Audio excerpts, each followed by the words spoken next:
Welcome to the Fragrance Files. Welcome to the Fragrance Files. Welcome to the Fragrance Files. I'm Josh, your goth fragrance bestie. And I'm Michelle, also known as Missy Smells. And this week, it's a pleasure to bring in Chris Undi, the founder and perfumer behind Cult of Kaori. A fragrance house that crafts spirited, genderless scents for the quiet and the rebellious. Thank you so much for joining us, Chris. Thank you so much for having me. Yeah, I'm excited. So we are super excited to jump in. Chris and I have known each other for a little while. Josh and Chris are starting to get to know each other, and Josh actually just got to experience the fragrances for the first time this week, which I'm Oh yeah, really, fantastic. yeah, your text to me really brightened my day to see how that you felt the same way about these fragrances that I do. So I am really excited about that. Um, so to begin, Chris, to begin, what is your first memory tied to scent? My first memory tied to scent. I kind of have two answers for that. So, my first scent memory is honeysuckle. I grew up in Pennsylvania, and I don't know if anybody knows the area, but it is overgrown to the point of it became like an issue in Pennsylvania of like an invasive species of Japonica, and it it was always in my backyard along our fence line, and me and my brothers were just always, pulling off the stems and eating them, and that's just like my first kind of, I guess it's scent and taste memory there. Um, but then, if my second part of this is my first like other scent memory is when I was probably around 6 or 7, I want to say, and you get into your mom's like makeup and fragrances and things like that, and my mom had this, like, I remember it very vividly, this metal clasped strawberry, and it was like a lip balm, and I ate the whole thing. But it smelled amazing. um, yeah, I was always getting into trouble as a kid, I but love that. those are my first kind of scented memories, I'll call them. Honeysuckle is one of those things that I don't know if I've ever smelled the like in a fragrance anything that's Mm. truly captured how gorgeous honeysuckle really is. And I have a similar walking home from school with my best friend, picking honeysuckles off of other people's gardens and sucking on the stems. It was, yeah, definitely a nostalgic scent for me as well. And I hope to smell it for real in a good fragrance one day. Yeah, I plan on doing something with it in the future. It's kind of on the list, so to speak. The giant list that is ever growing. It is a giant list. I'll grant you that. We will get into that giant list at some I point. was going to say, I think there's plenty of conversation to be had about the list. So you work both, you're the founder and perfumer for Cult of Kaori. You also do work for some other brands, but Cult of Kaori blends English and Japanese elements in both the name and the ethos. Can you share with us kind of the inspiration behind the brand and the identity that it represents? Sure, absolutely. So, out of the hospital, my parents stopped at this sushi bar, and they befriended the owners of this sushi bar, and I grew up going there as a child, befriending, their daughter, started learning Japanese from them, and we would travel back and forth to Tokyo and to Japan. And so it just kind of became part of my upbringing. And so obviously I'm not Japanese, so it's this amalgamation of both English and Japanese cultures kind of merging. I think both cultures have a love affair with each other, and this is kind of my ode to that. Kaori itself means fragrance or aroma in Japanese, but culturally, I think it carries a deeper weight to it. It's more about like a presence, like the like that invisible something that lingers rather than fragrance. And cult, I don't really mean that in the way of exclusion per se or mystique, like for its own sake, but more about this devotion to ritual. Um, and so it's something that you kind of choose, I feel. And together, Cult of Kaori, represents this kind of quiet commitment to scent and kind of living experiences in my mind. I love that. I love when perfume captures ritualism. Hmm. Um, it's come up in a few of the interviews, but I actually have a degree in religion and psychology, Oh, and I very was going cool. to continue into a master's around modern ritualism. So just it hits all the boxes for me when that Oh, gets brought up. awesome. Yeah, it's like something that's it's trying to build meaning through intention rather than noise, if that makes more sense. Yeah, It makes a lot of sense. So I mentioned in the intro that your scents are described as spirited for the quiet and rebellious. What experiences or values shaped the vision from the start?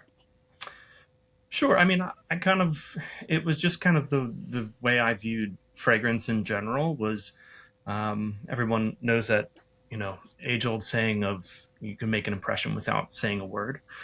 This is kind of along those lines, but more fragrance can absolutely be an act of rebellion, but it doesn't have to be a loud rebellion. It can be soft. It can be gentle.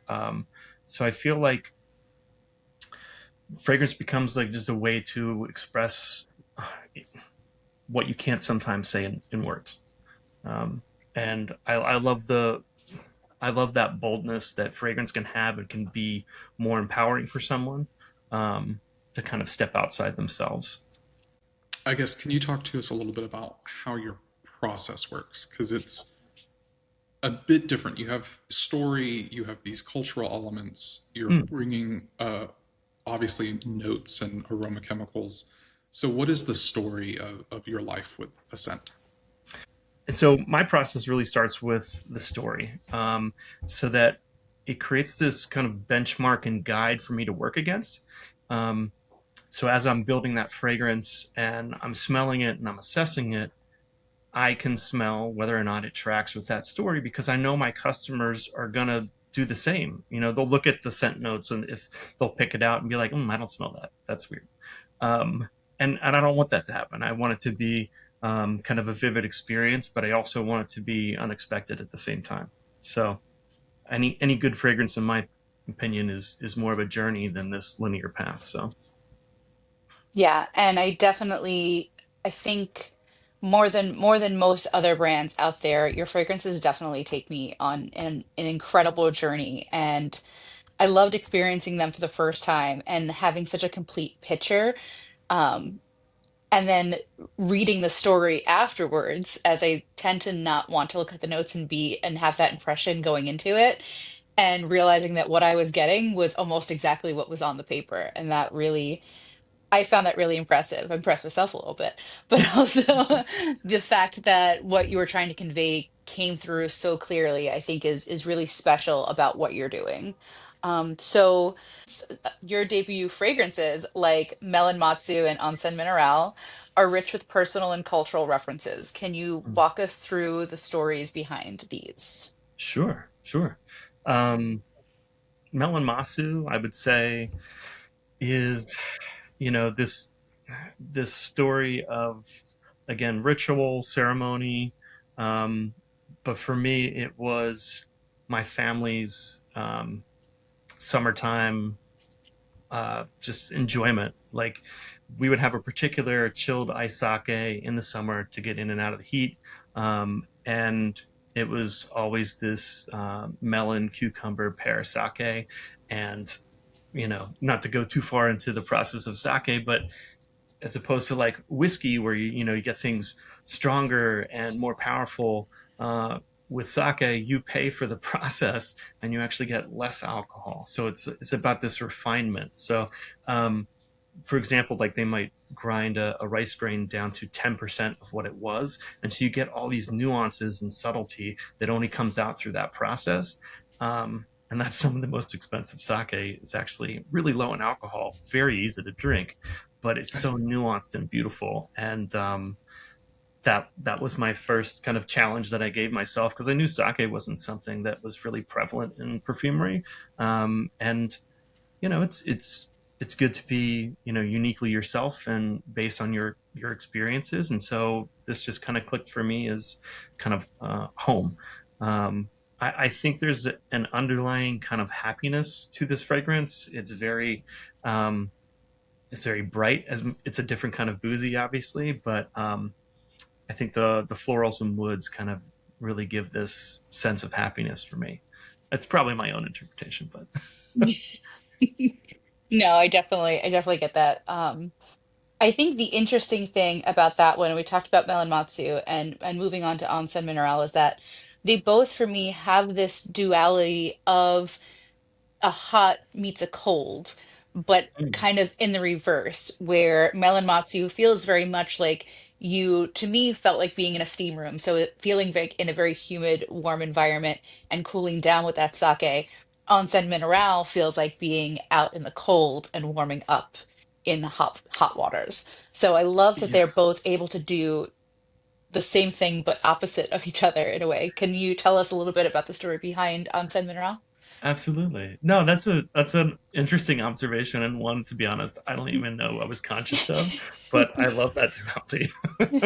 um, Anse Mineral is really more of an ode to my brothers and our time spent in Japan doing onsen or Japanese hot springs. They're prevalent all over the country, and they're all different. And this was based on one that's particularly in the wintertime, and I liked this, opposing forces of hot and steam, but also citrus, where they would put whole yuzu and mandarin in the water. So although it was like steamy and mineralic and refreshing, it had like these citrus that would, hit you in the face. So um, this was kind of my interpretation of that. And then the reason the particular woods are in there is because often, some of the more traditional onsens are wrapped in hinoki. So there's hinoki Hmm. wood in there because that's what was used. It's impervious to water. So and then Japanese cedar wood often as well.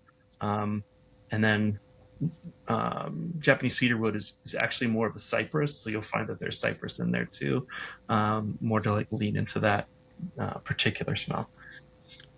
I think that's really interesting. So I try not to overwhelm perfumers when I come back around smelling their fragrances. I do appreciate you sending those for me to smell before Yeah. we recorded, but Mishi was like, I'm excited to hear what you have to say. And I was like, there's so much olfactory texture in Mm, what you bring forward. Like, Melamasu was effervescent. There was this fizziness and this like fermented quality. And Onsen Mineral has this steamy haziness that those citrus and the aldehydes kind of float into. I was really amazed at the olfactory texture that you were bringing to them. Thank you. Yeah, I do like the texture. That I feel like texture. You make a great point. Is like a really important part of fragrance because it's not just about the smell. And a lot of molecules can give a certain texture and a feeling and emotion to it. So um, that's awesome that you got that impression. Yeah, I it really really well done. I was blown away by them. And obviously, it takes a lot of finesse and a lot of work to get them to that point. And you have so many materials at your disposal. How do you balance the complexity and cohesiveness when you're blending a scent with so much? Sure. I mean, those are my first 2 cents. So everything is learning, constantly learning and adjusting. And, before I launched, I was actually going to launch the year before I actually did. And things just weren't, I guess, up to what I knew what I knew I could do. And it wasn't representational of me at that point. And for whatever reason, I had actually done Scent Explorer the year before, and I brought some samples with me and what have you. And um, the fragrance that never was this fragrance called Hush, and it was an osmanthus fragrance. It was very quiet, and um, I'll let you smell it at some point. But it wasn't really representational of me and how I approached life and my kind of fragrance. And so I kind of checked myself, and I really wanted something that told more of my story, became more personal, and that's where I landed on these two fragrances. Um, and not to circle back, but the whole different angles of a fragrance and it lining up with the story. You know, the Ensemble Mineral that was released lined up with that story the most. However, there was definitely two other fragrances, or two other mods, I should say, that were heavy contenders and shared within, an inner circle of friends and family and industry peers. So it was very tough to make that decision. But who knows? I may do a his and hers type situation similar to Onsense in the future. But there was one that had peony in it, and it was Ooh. a totally different angle, and it still is. It's very beautiful, but um, I think where it ended up is where it needed to be. I'm I mean, gonna we could do push you that I want to smell that one. yeah, special edition maybe. So your background and your career in design, and I think that has certainly shown through, especially in your packaging. Hmm. So how has that guided you in your perfume journey? So my background has always been in design and branding and everything from naming to logo design to design identity systems and websites, you name it, campaigns. So that's kind of the world I came from. Um, and this was really truly my first foray at making something totally for me. No client to tell me don't do that, or there's not enough budget for it, or anything like that. And that said, budget is very important. And again, I've had very um, giving friends, very generous industry peers that have really helped guide me to where I am. I can't take credit for totally getting here by myself because it's all about asking questions. Um, and part of it was packaging. And my initial packaging design was unrealistic, I'll say. I have it right here. So Oh, I love this. initially, I had these individual boxes made, and they are one piece of wood. Let's see if I can get this on the camera.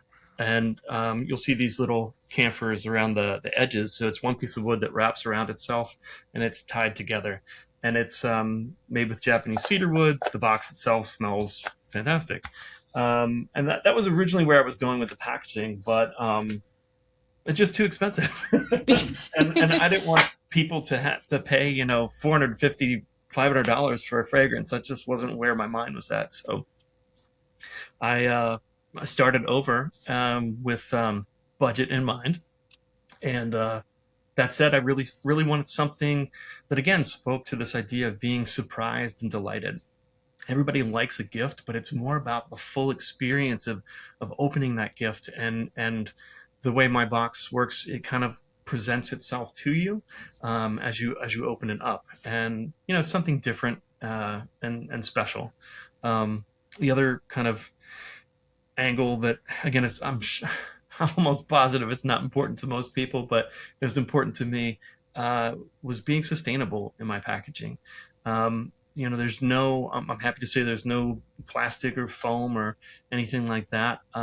And everything's made with FSC certified, Forest Council recycled materials from sustainable sources. Even the manufacturers that I utilize also use sustainable energy. So small things, but it's the imprint you leave behind. So this is mine.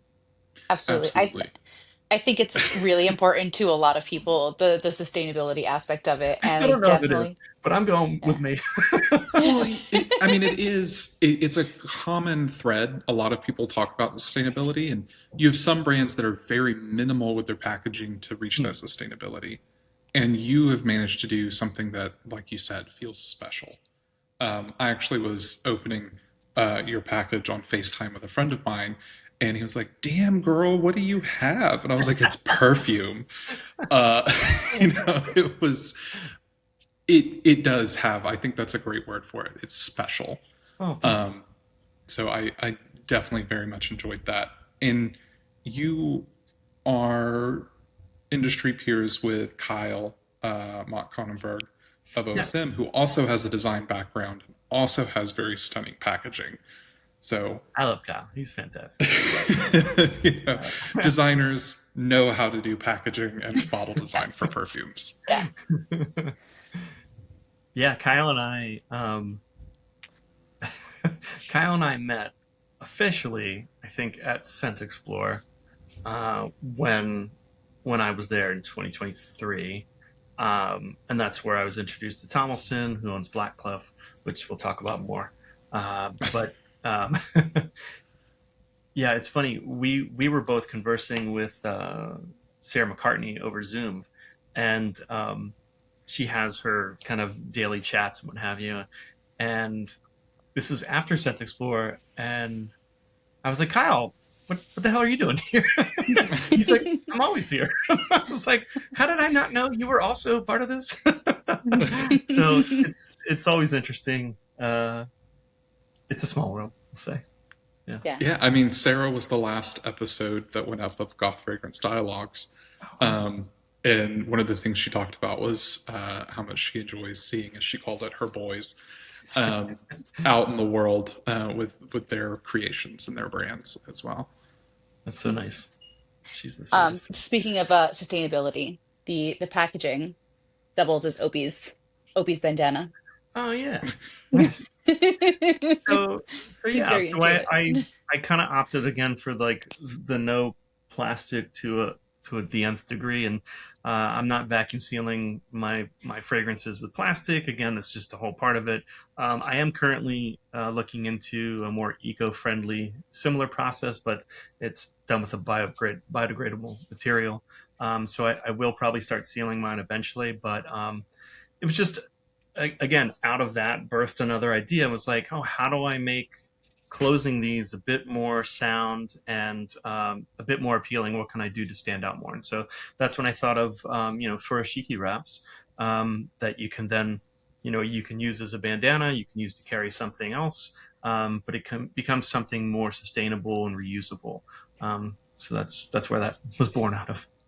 You were talking to your sustainability. I mean, it is a through line for everything you've done, and you're still emerging.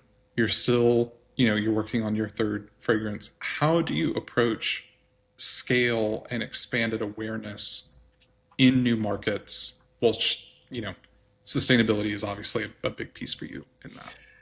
It's a good question. I will say slowly and with care. I think it's very important, and not to get too inside industry about this, but is to choose your partners wisely. And um, not everything is a cash grab, deal. Is it worth doing? And I would much rather build relationships slowly with people that hold similar values. And I more recently in the past couple months, I've been in Ode in Colorado. Rachel, the owner, is a gem and a lovely human. We have the Philly connection, so she was wearing an Eagles shirt, and I was just like, I see what you're doing. Um, so I reached out to her. She supports women-owned brands, LGBTQ, and Black-owned brands, and obviously I don't fall into that category. Um, and that's when she said, you know what? These fragrances really grabbed me and had intent behind them, and they're done so artistically. And um, she's like, I can't not have these in my shop.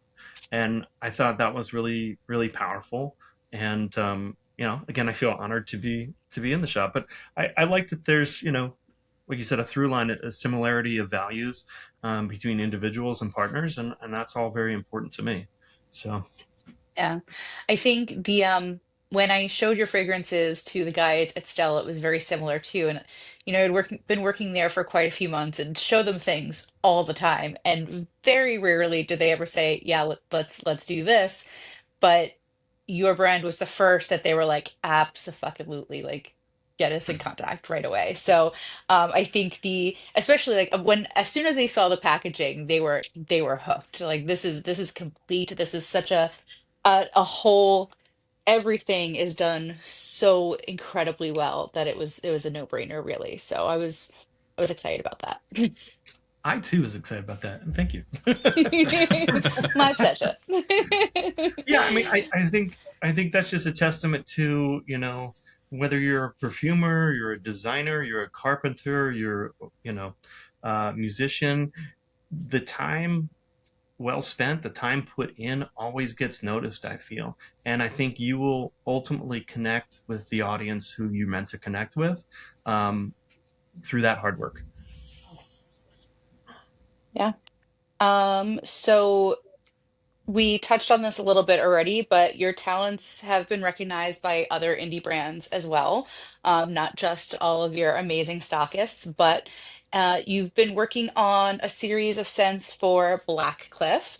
Hmm. And so how do you balance your creative process to fit both brand identities and that are so different, both amazing but very Very different? different. Um, so one, I'm going to say I feel very blessed to have found, Tomlinson. Um, he is an awesome individual, and I feel just very lucky to know him. He's incredibly genuine, and he's just a great collaborator. And I feel like I really lucked out in my first kind of go at creating fragrances for another brand, in having someone who's so willing to hear, my side of things, and it not be so scripted. Like, here's the notes I want. This is the story I'm trying to tell. Go have your thing. The one that was released, I guess about a month ago at this point, at Perfumology, was one I did called Spellbound, and it is a rum and marshmallow fragrance. That fragrance started out as a pandan rice and, what was it? I'm trying to remember. White chocolate. Totally crazy. Um, That is some jump. it so it came around to, identifying what's in the line right now, what might be missing, like what opportunities are available, and working on a boozy scent was open, and immediately I was like, you're in Barbados. You make like 80. I mean, I drink too much. I'll just start with that. Uh, Barbados makes like 85% of the rum, from these four major distilleries, for the entire world. And so I was like, we gotta do a rum fragrance. You want to do a rum fragrance? He was like, yes, let's do a Barbadian rum fragrance, not just any rum. Um, and marshmallow just struck me as an interesting combination. Um, so it's boozy, it's comforting. Um, and I really enjoyed the Barbadian rum. I'd never actually had it before, and so Tomlinson introduced me to a number of brands to kind of taste, test, and smell, and it ended up being something that was um, more black sugar, bootstrap molasses, kind of rum versus the traditional. I don't know. I can't even say traditional, but like the more like spiced kind of aromatic rum.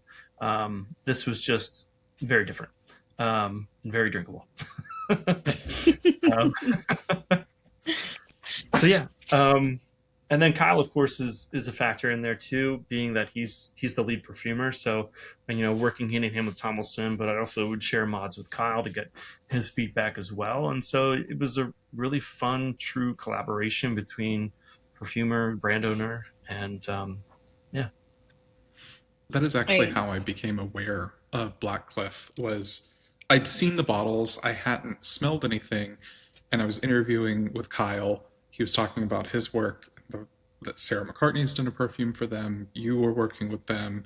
You were in the process of working on several things when I interviewed Kyle last Mm. year, and I was like, "Oh yeah, the rock bottles. Those are very very cool." And he They was like, are. "I'll send you home with some samples. You need to smell this." Yeah, there's so many we're working on. I wish I could. I don't know how much I can tell you. But I mean, I'm going to talk about one that we were like, oh, do we launch this one or launch that one? It's coming. But my first brief with Tomlinson, I felt was very exciting because it was different than other briefs he's given me, in that it was really more about the feeling, and it was create a fragrance. Sorry, create a traditional fougere that smells so good a woman has to wear it. And I thought that was really interesting because the fougere is obviously a traditional men's fragrance, and have it be kind of gender flipping, I thought was a really cool twist. And there's some fun kind of twists in this fragrance that make it really interesting. Um, so it's hard to say it's a true fougere. There's no lavender in it, but I am using something called blue tansy, which has this similar kind of aromatic sense, but an herbal sense to it. Um, but that paired with cardamom and green apple and sandalwood and iris, it's really nice. So Oh, I can't wait to smell that. I'm also really thankful to Tom and Kyle for assisting me in bullying you to release what's supposed to be coming next for Cult of Kaori. And I don't know how much you want to talk about that. oh, we can talk But about stuff. Oh, I we'll don't. yeah. get there. We'll get there. I didn't mention that sample yet, but we will get there. Oh, good. Uh, Good. You can assist in bullying him too to get this out because my sample is almost gone. I'm working on it as we Absolutely. speak. Yes. So we talked a little bit about your journey creatively with your brand as well as when you're working with other brands, so far Blackcliff. You've also spoken to decoding ingredients like matcha or tatami mats in accords using GCMS reports. That's a rare, very technical approach to perfumery. I didn't know that until I kind of was told that by, by another perfumer. Honestly, uh, another perfumer had told me, they're like, the big houses, they have people that do just that, like decode GCMS reports. And I was like, oh, really? That's a thing. Okay, all right. Um, Obviously, I'm familiar with you know GCMS machines, um, and and the reports, but I think a lot of people don't know about them. It still takes a trained perfumer to decode them and recreate something, because you get individual molecules that are spit out, but they could be coming from multiple things. There can be overlap. So it's still experimentation, and it's kind of, I kind of see perfumery almost like painting a picture. It's like rose, for example. I think there's over 300 molecules in the natural smell of a rose. But if you use, like, I don't know, five different reds and you're painting, the shape of a rose, you squint your eyes, you're like, hey, that's a rose. You still get that smell with five materials or six materials. It's not as vivid as those 300, but I think that's part of perfumery and the illusion thereof. So when I was decoding sake, for example, that was like really intense and took me a while, but um, it's through experimentation and kind of painting that picture to go, oh yeah, I get it. So for me, it was taking that particular sake, smelling it, drinking it, and comparing it to my sake accord, of which I probably came up with like 13 variations of it. And finally, I was like, that's it. That's my sake, you know, um, of which there are thousands. I feel. So that's kind of my process, and they're not always granular like that. So Anse Mineral was not like that. I didn't research any GCMS reports or anything like that to recreate hot steam, but it actually was through somewhat accident in a way. I knew I wanted yuzu. That was part of telling that story of the citrus in the bath. But there's something called yuzu aldehyde, which again I wanted this to be sparkly and effervescent and mineralic. And part of that research led me to yuzu aldehyde, which is also known as aldambre, and that gives this kind of, oftentimes, the smell of a laserjet printer coming off a printer, with that like hot metallic steam note, or often it's compared to ironing a shirt. So I used that in creating this steam accord, and it sometimes it's a happy accident. So in the fragrance world, often chasing trends, how do you stay committed to your own artistic voice and your values? Mm. So I think that's not chasing trends. Is the short answer.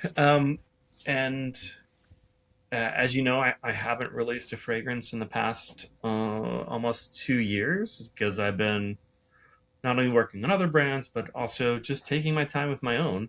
And uh, I have, frankly, many fragrances that I've created and um, that haven't really told the story enough for me to go, all right, that's gonna be launched, or I'm still tweaking it. And so right now, I actually have three fragrances that I'm working on, or I should say, I have two fragrances that are completed, and a third one that is rightly on its way. But that will be more of a limited edition, and we can speak to those. But the two that are coming up, I wanted something that was the other side of what I've presented. So what I presented is Anse Mineral and Melon Masu. They're both very fresh fragrances, and that's actually not what I wear. That's not actually me as a fragrance wearer. So I wanted some things that were more dark, mysterious, and kind of um, a bit dressed up. I do like to dress up when I have the opportunity. So, one of the fragrances that's coming is there's actually a whole backstory behind it.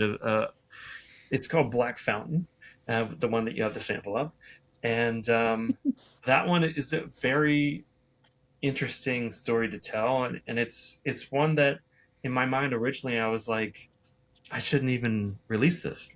Does anybody want this? I don't think so. But then, Yes. Yes, well, we do. I'll tell you. So this is actually, again, it kind of, it makes me sound very sentimental, but this is more of an ode to my brother Alex. Um, and when we kind of started, I should say, how I got into fragrance was through design with my brother, in a way. Um, Me having the branding side, him having the industrial design side. We actually decided to do a side project together. This is going to be a long story, so I apologize. Um, and Designing something that hadn't been designed in like 100 years, or hadn't been redesigned in 100 years. And so we chose the fountain pen. So we completely redesigned the fountain pen, and we kind of eliminated um, kind of pain points as far as like it being something messy, getting ink on you, being able to change ink quickly, all that sorted. Totally new ink delivery system, very cool. Um, but in the process of that, it was creating these kind of heirloom goods, this you know luxury pen that you might pass down to a loved one or even a family member, and that always has a story behind it. The brand that we were creating or have created is called Grand Chapter, and it was about continuing that story through the Grand Chapter. Um, and so that said, I was like, maybe I should do one on fountain pen ink. Um, it's a love of mine. I have collect fountain pens, and so does my brother. So this is kind of how we ended up doing this. Um, and Black Fountain is this kind of interesting. Again, it's a duality of my upbringing, and cultural inspirations. Um, I'm from Pennsylvania, so in colonial times, temporary ink was made with blackberries, for obvious reasons, it being a very dark berry, but it became a very easy temporary ink if you add a little vinegar to it, and so there's blackberry in this fragrance. There's also black cumin, osmanthus. It's very much an osmanthus bomb, and one might even say there's too much osmanthus in it. There's not. But Don't say that. it's what makes that fragrance special. But the osmanthus is in there because growing up, I practiced calligraphy, Japanese calligraphy, and the ink sticks were often scented with either osmanthus or yuzu, and so this was kind of an ode to that. So again, it's these I don't want to say opposing stories, but differing stories of origins of ink, and then my impression of fountain pen ink, and making a fountain pen ink accord. Um, has black cumin in there as well. It's a little bit mysterious, I'll say. There's a darkness about it. Again, that's the opposing part that I'm circling back to already. Is wanting to put out things that are darker, richer, and just not as fresh. Well, this might shock both you and the viewers, but I like things that are darker. Um, No, I I actually tend to gravitate towards that. And but when I smelled the sample you sent of that fragrance, I text Mishi and I believe it was in all caps, and I said I want to drink this. Um, because particularly it's one of those scents that triggers such a vivid scent memory for me of, so I was an art student before I got uh, religious studies and psychology, and it reminded me of having to do the linoleum cut prints Oh, right and on. like that like worn leather of those like hard ass chisel Yeah, tools for the linoleum, and then the layers of black ink, and it just gets everywhere and it suffuses the room for like weeks. that's cool. Yeah, I adore this fragrance. And I was like, yeah. there's this like weird leatheriness that's not. And Mishi was like, it's osmanthus. It's like, But no, I there love is it. agar wood in there as well. So I wanted, so it's not just about pen ink. It's also about paper. It's about leather bound books and storytelling. So that's why that's in there. But yeah, I like leather fragrances. I think that's my favorite part of it also is the leather and paper aspect, the accords that you created around that as well. And talking it through with you, realizing that it smelled of an old book that was both damp and dusty at the same time. And going back to your ability to add so much texture, it really blew my mind. And when I first smelled it, I'm like, this is kind of heavy for me. And I let it sit and I smelled it, an hour later, 2 hours, 3 hours later. And the way it just took this incredible journey from intense, thick black ink to this old book that felt so nostalgic really kind of blew my mind that it had blossomed and changed that much. But yeah, Awesome. Yeah, it has Yeah. a nice vanillic dry down to it, I think. it does. Um, yeah.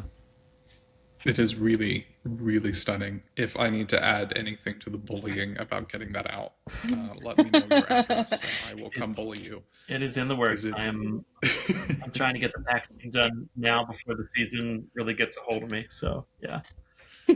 So that's a good jumping off point. You mentioned you have a few fragrances in the works. Hmm. You just told us about one that obviously we're very excited about. Yeah. What other developments are coming that are exciting you? Other fragrances, more partnerships, new narratives, etc.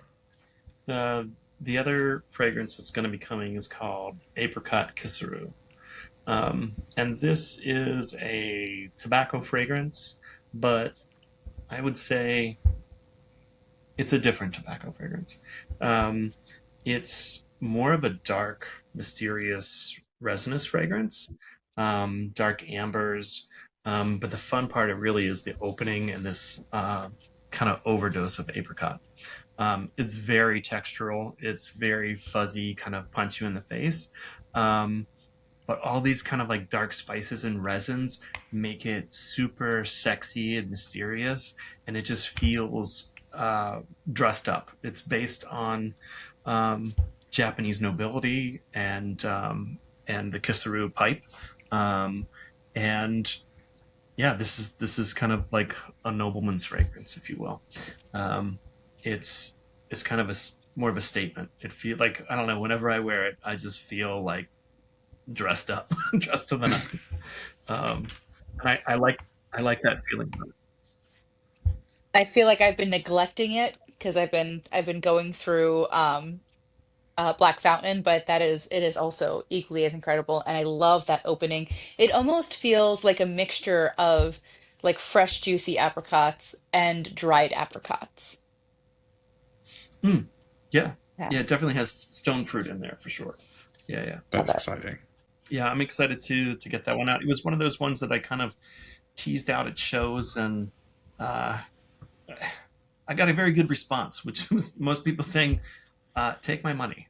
I was like, "Oh, all right. Well, I guess that should be next, maybe." I think of the um, two, that's definitely the most mass appealing one. I think Black Fountain is going to be a little bit more of a challenge for people, but I think those who get 100%. it are really going to get it and really connect with it. But they are both equally as gorgeous. Thank you. Yeah, I Of think that's course. the fun of it, right? So it's not everything can be super challenging, and not everything can be mass appealing. So it's kind of spreading the love, so to speak. Um, Yeah. and then the other third one I kind of touched on is this limited edition that was born out of a material that I acquired because it was a very good price, and extremely rare. And I had made this connection with um, with this distiller in Japan, um, and it's true Japanese cedarwood that comes from Yakushima Island, and the trees that it's distilled from are called Yakusugi trees, meaning Yaku meaning 1,000, um, and they're 1,000-year-old cedarwood trees. It sounds outlandish, but there are trees on this island that date back even 8,000 years old. And so what my distiller would do is they would actually buy tree stumps and roots at auction, and has paperwork certified that it's coming from the island. And so anyway, I bought the rest of their stock. Long story short. And I was like, I don't care when this is happening, but I have to do something with this because it just the oil alone, it just smells so like the Australian sandalwood of cedarwood, or the oud of cedarwood. Um, it is so unexpectedly sweet and aromatic, and is gorgeous. So really, it was more about wanting to do justice to this material because one, it's incredibly rare, um, and thus the limited edition. Um, so this is I only found out after I purchased that it came from Yakushima Island. It was more about researching Yakusugi trees and these old cedar woods. Um, and Yakushima Island is often, not often, always covered with a shroud of mist around it. It rains. Locals say it rains 370 days a year. It's just always raining.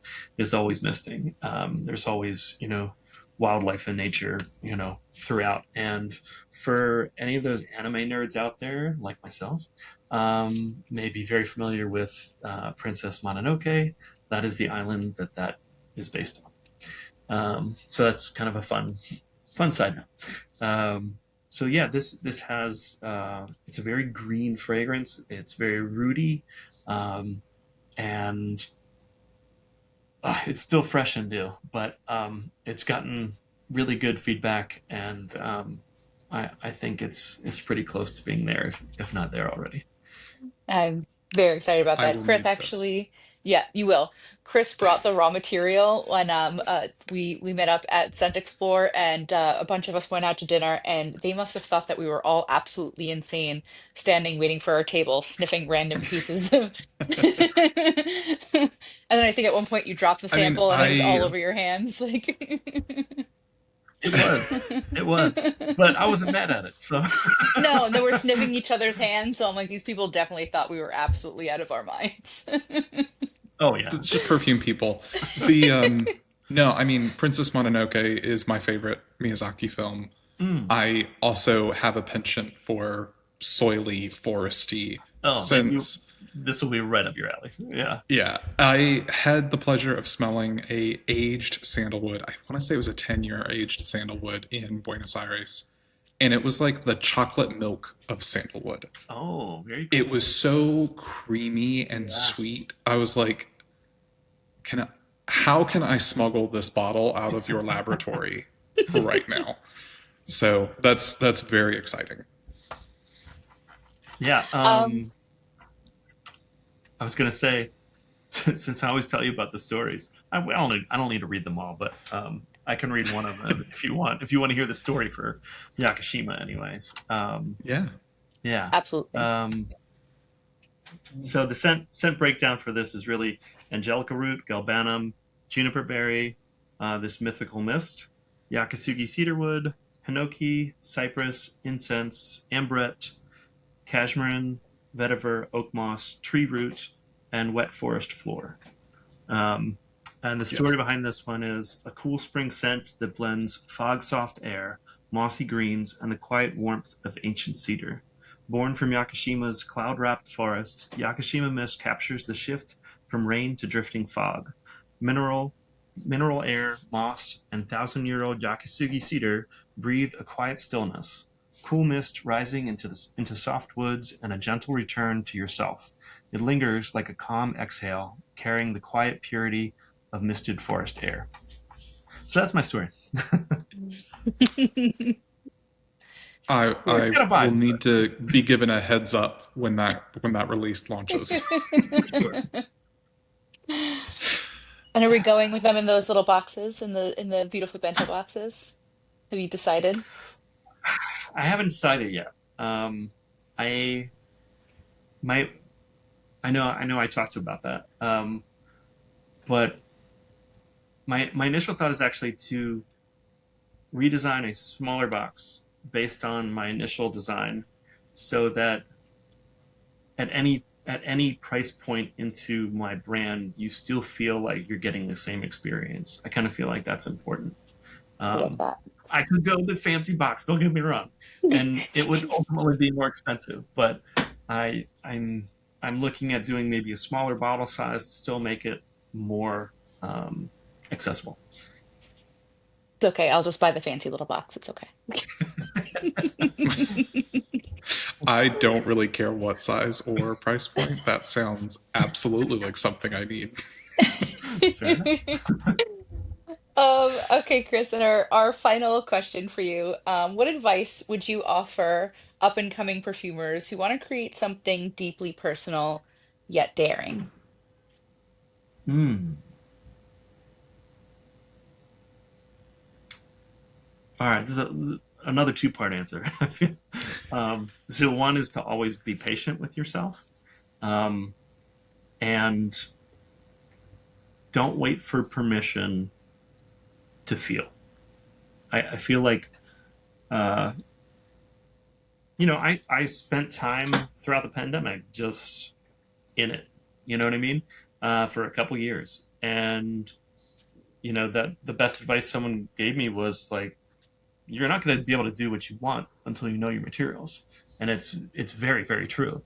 Um, because you don't know how they'll react. You don't know the nuances, what they do together. And so you need to put in the time.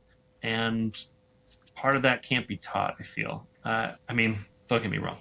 I'm sure it can be to some degree, but I think, you need to do your, trials and tribulations and learnings to really get there. So just stay committed. And when you smell something, um, make no mistake, you're smelling it. Everyone's noses and impressions are different, but if you smell something and you're like, I think I smell that, you probably do. Um, yeah, I mean, I think, to be honest, just do what moves you. I feel like what I've done is just always be true to myself and my life and my family, and that's kind of where what has led me to where I am today. And there's only one me, so how can you go wrong being yourself? I love that. Thank you so much for the time today. Can you let the folks know where to find you on social media, online? Any Certainly. stockists you want to highlight? Thank you so much for this shared space. This is fantastic, and I hope people learn to kind of slow down more and feel more and find beauty in those kind of subtle moments that often go unnoticed. You can find me at cultofkaori.com. I'm on Instagram at cult_of_Kaori. I know that's longer, but it is what it is. And then Cult of Kaori on TikTok as well. Awesome. Thank you so much, and we'll chat with you next time. Thank you, Sounds good. Chris. Thank you, guys.